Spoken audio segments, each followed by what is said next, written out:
Represents the world. This big bowl represents the world. Now I'm going to put this all back together. As David told us, this water represents God. It also represents the blessings of God. So the blessings of God, if we do what God says to do, like the missionaries did, it pours into us, right? The blessings of God are going to pour into us.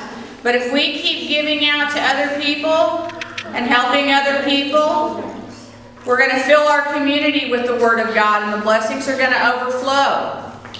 Then the blessings are going to reach even farther, like your BGMC money that reaches the whole world.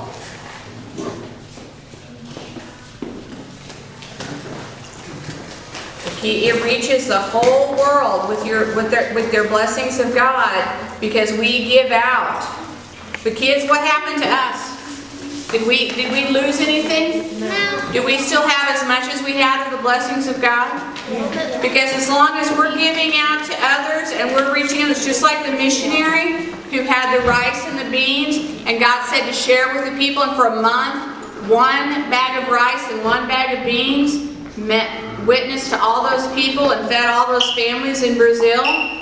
That is the same thing that happens in our lives. We will never be without if we continue to bless God, and our community is pouring out. Oh, yeah. And then our world, we're going to reach our world too, aren't we?